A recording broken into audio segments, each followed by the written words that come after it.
So growing up, I was adopted and I was raised by a great Christian family. Growing up, everything was good. We went to church. We've always, had our Christian background. And I actually used to come to Pure Heart and do dance with Pastor Brian Bloom's family. Once I hit my teens, though, I ended up doing my own thing and drinking and hanging out with the wrong people. And later on, I was about 19 and I ended up getting pregnant, having my daughter. And a year later, things started to change. Was what happened that changed my life around was April 5th, 2009.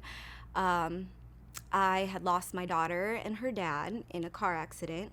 We were hit by a semi truck that ran a red light, and I was the only survivor. And that day, I was actually in an argument with my daughter's father, and it was a two-door car. So we went to go pick up his cousin, and I sat in the back, which I never do. And we were impacted. Everybody passed away on the scene. I didn't have a seatbelt on, but I'm here. I broke everything in my body, my neck, my clavicle, my femur, all my bones. I remember this lady and her husband coming and saying, "We're going to get help. We're going to get you out of there."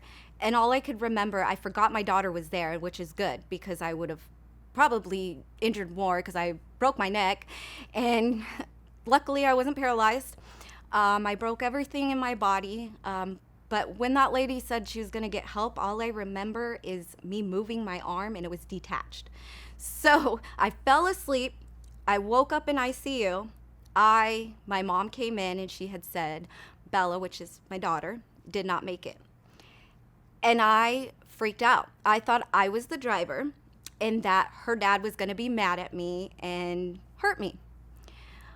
But it was him. He was driving and wasn't our fault. So I was in the hospital for a while. I had to learn how to walk and write again, and my mouth was wired shut, so I couldn't eat.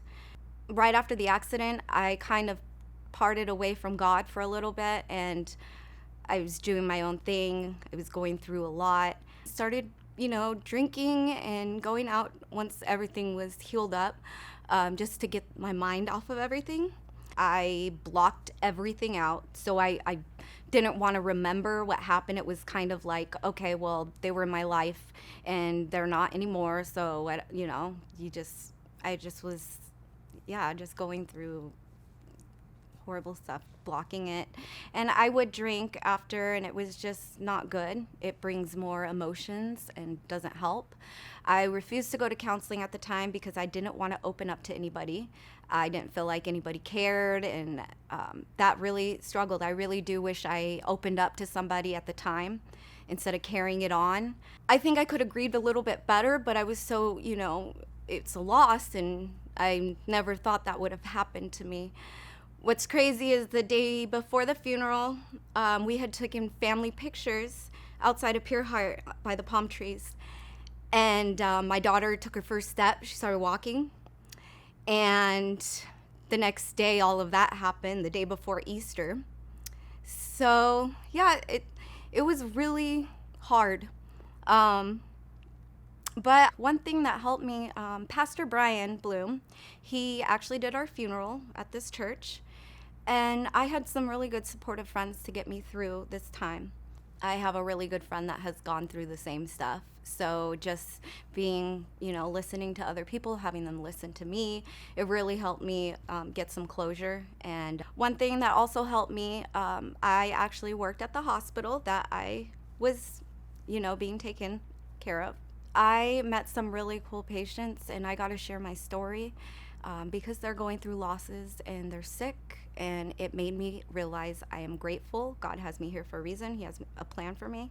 And I feel like me sharing my story for those who are going through grief and losses or an abusive relationship, that it's okay. You can get through it. I look at life every day as a new day. I focus on that day because if I look in the future, I get stressed out. What if this is going to happen? What if that? or I made a mistake in the past, I choose not to live my life that way. I look forward to the future, but I will not, I will stay present in that day and be a good mom. And I work at a good place right now. I get to meet all kinds of people, and they're great people and going through similar situations. And it's nice to have somebody to talk to. I wasn't mad at the guy that hit us because he wasn't intoxicated. He wasn't on drugs or anything. He was just tired. And I was never mad at him because it wasn't his fault, and he has to go live through that for the rest of his life. So with I'm a forgiving person. So I actually wrote him a card so he didn't have to live with that. And yeah, but they wouldn't give it to him. So I just prayed for him, and I still pray for him and his family. And I never was mad at him, or I was never mad at God. I was questioning God. Why did this happen at the beginning? Because why? And you don't understand, and it's a traumatic experience. But God has a plan for everything. Grieving is hard. Everybody grieves differently. So there's no wrong way, but I can make a better way for you because I've been through it, and having to deal with all that is just, I wish I grieved at the time and talked to somebody and opened up and went to church more, and focusing on God and what he has planned for me. But now it's took a long time, but I'm there. I'm great, and I'm happy with myself. I love myself. I didn't think I would get through all of that, but I did. It was really hard. I do have 2 other kids, so I'm blessed. So after that accident, I had 2 other kids, and everything is going good. I started going back to church probably about a year ago. I have good support, so it's been helping me a lot. Like if I get emotional or whatever, I have friends that have been through similar situations. Also, God, he's just helped me get through everything. And every day is a new day. So you just have to look forward just that day, not the future, not worry about what's going to happen or if something's going to happen.